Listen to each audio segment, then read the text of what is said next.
In the classic story of Pinocchio, the wooden puppet breaks free from his strings and fulfills his wish of becoming a real boy. But newfound independence brings its own set of challenges, like learning the importance of honesty, friendship, and family. This timeless tale reflects life's journey, balancing order and chaos, the known and the unknown, and safety and risk.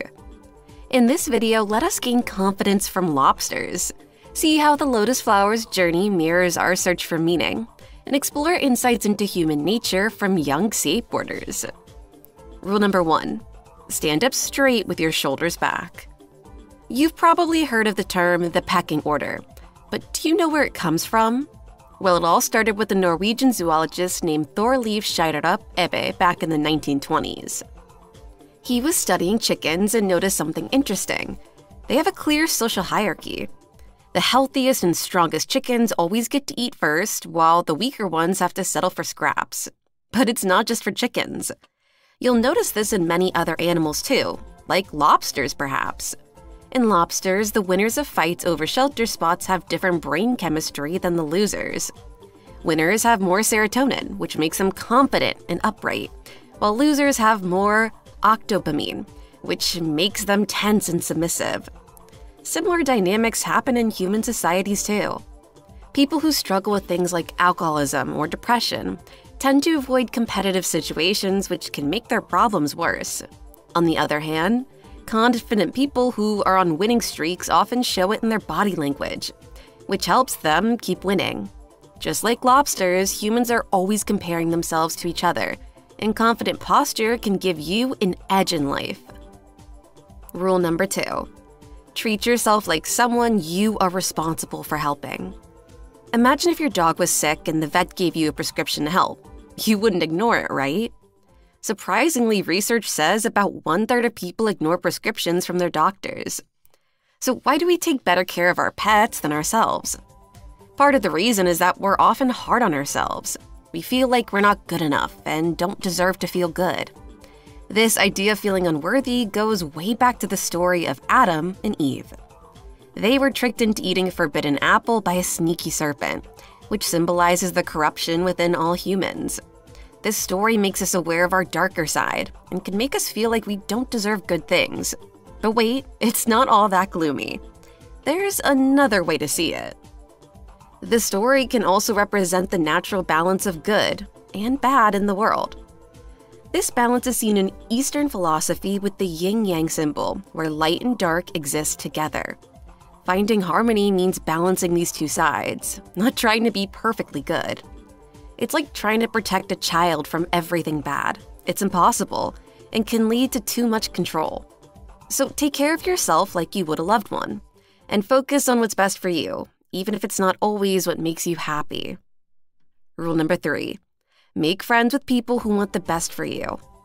One of the author's childhood friends remained in their small northern Canadian hometown, Fairview, Alberta, where he fell into a downward spiral along with other ne'er-do-wells.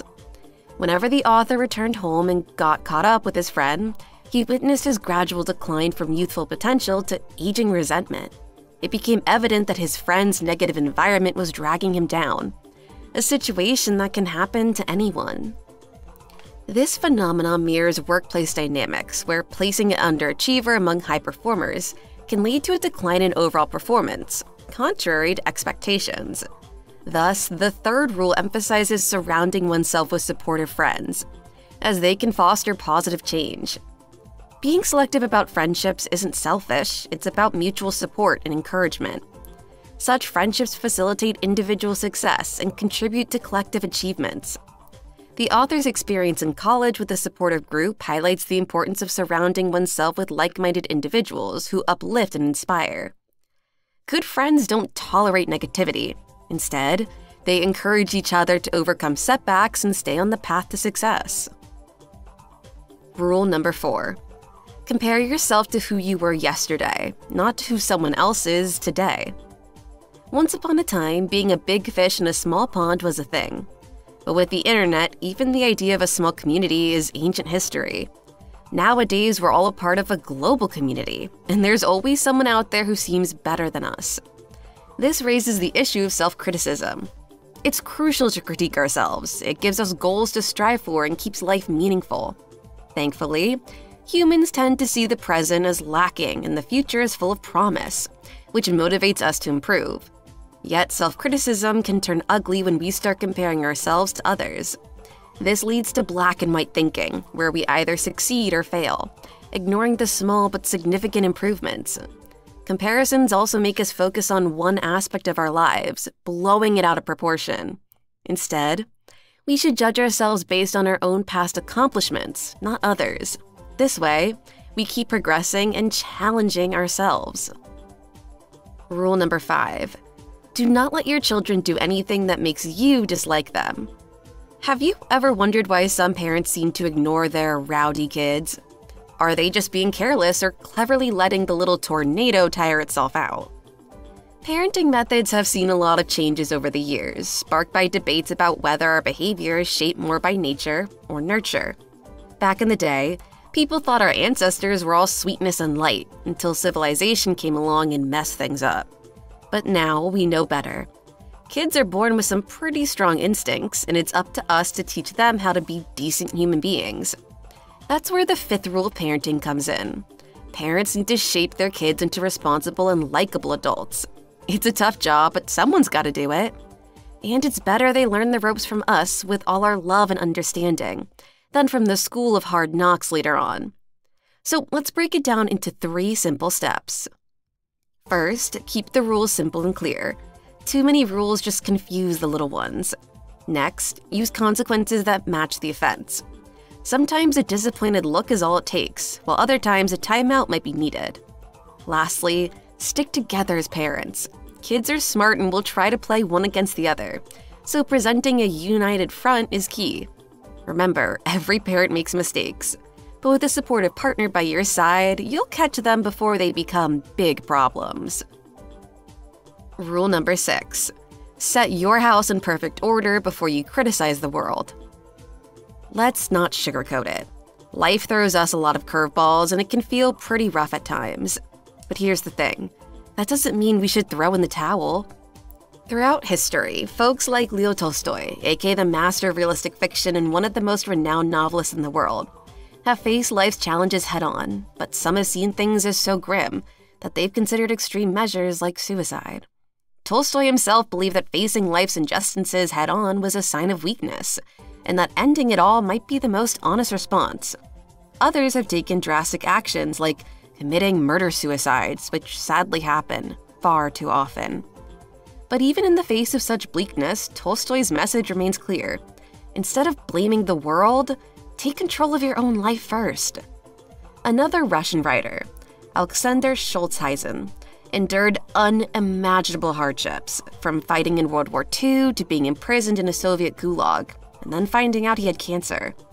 Yet instead of cursing his fate, Solzhenitsyn took responsibility for his choices and decided to make a positive impact.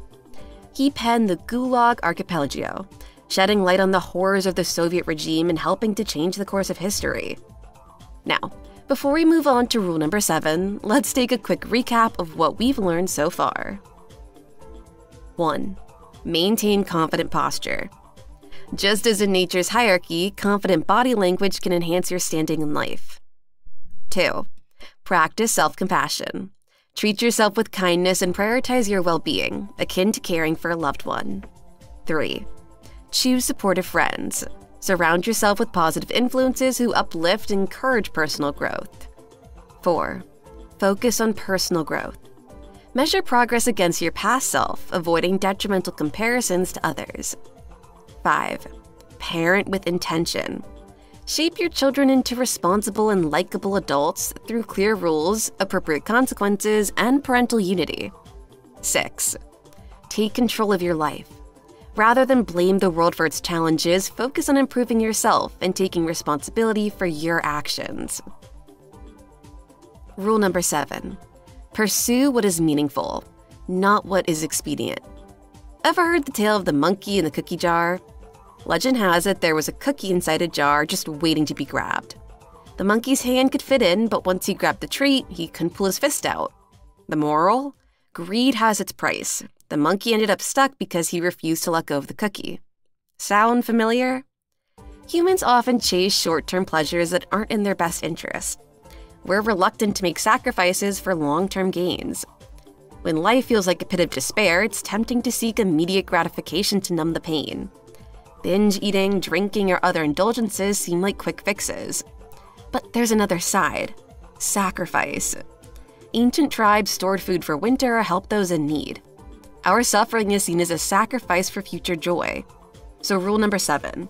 It's not just about personal gain, it's about sacrificing for the greater good. Think of the lotus flower, which blooms after pushing through darkness. Stick with it, make sacrifices, and you'll reap the rewards. Rule number 8. Tell the truth, or at least don't lie. Friedrich Nietzsche once suggested that a person's spirit strength could be measured by their ability to handle pure truth. Despite valuing truth in our culture, we often resort to lying. Alfred Adler labeled these falsehoods as life lies, used to bend reality to our desires. Take, for example, envisioning retirement on a Mexican beach with endless margaritas. Even as obstacles arise, we cling to this fantasy without concrete plans. This self-deception often coincides with thinking we already know everything, stifling growth. In Paradise Lost, Lucifer's pride blinds him to truth, leading to his fall from grace. Hence, rule number 8, embrace honesty. While it's great to have big dreams, it's equally important to keep them rooted in reality.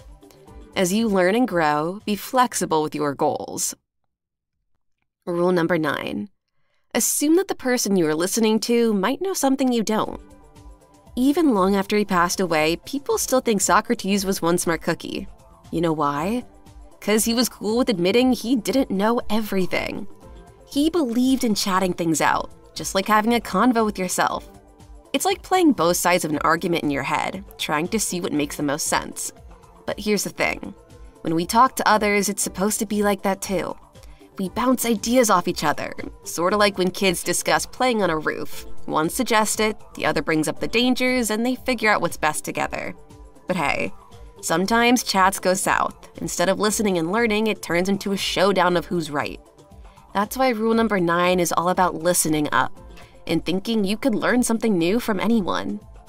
And here's a tip for better chats. Listen well, then repeat back what the other person said. It helps you understand better and remember stuff. Yeah, facing hard truths can sting, but that's just part of growing smarter and wiser. Rule number 10. Be precise in your speech. Life is like this giant, intricate tapestry, but most of the time we only focus on the little patches we need to see. Imagine walking along and spotting an apple on the ground. You probably don't think about the whole tree it fell from, right? That's because we tend to notice things that are useful to us or in our way. The apple grabs our attention because it's food, but we ignore the tree and soil since they don't help us much. Sure, we can't juggle every detail all the time. Life's too complicated for that. So our minds simplify things to help us cope. But every now and then, something throws us for a loop and chaos reigns. That's where rule number 10 comes in. Use precise language. Why? Well, take the word car, for example.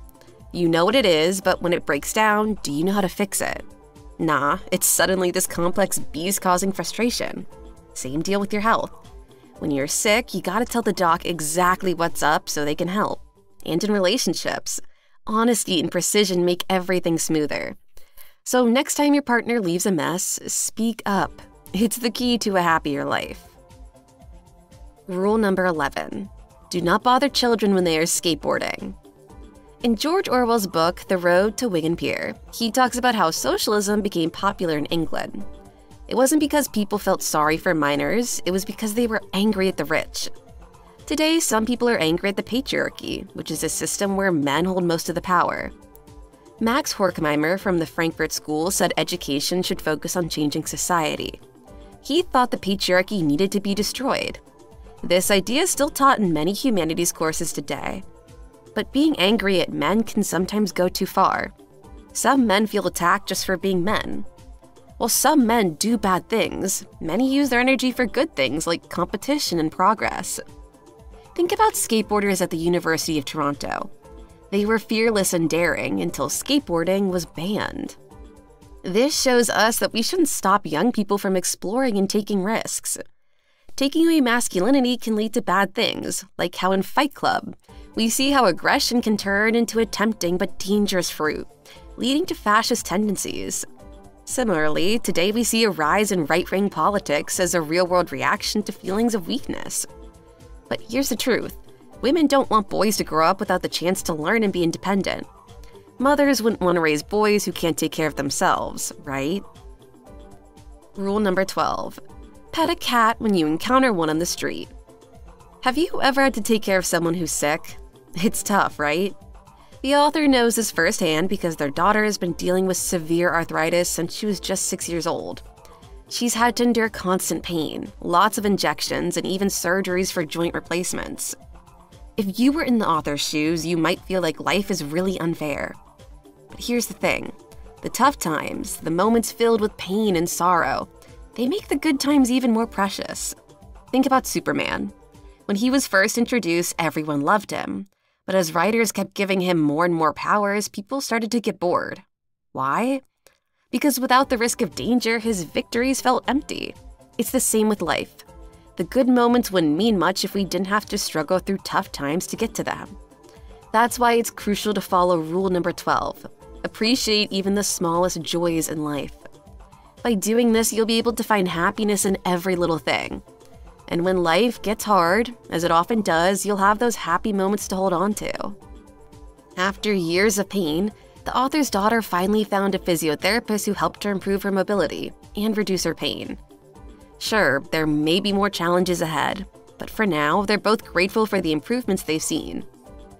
This mindset isn't just about finding happiness, it's about taking the time to enjoy the small things, like stopping to pet a cat on the street. So remember, life has its ups and downs, its good times and bad. But it's the struggles we face that make the moments of peace and happiness all the more meaningful. And well, here's another recap. 1. Make sacrifices for the sake of long-term gains. 2. Avoid self-deception and unrealistic fantasies by prioritizing honesty. 3. Stay open-minded and humble, recognizing that others may offer valuable insights. 4. Clear and precise language enhances understanding and fosters smoother interactions. 5. Allow children to take risks and explore, fostering independence and resilience. 6. Appreciate life's simple pleasures as they bring comfort during challenging times.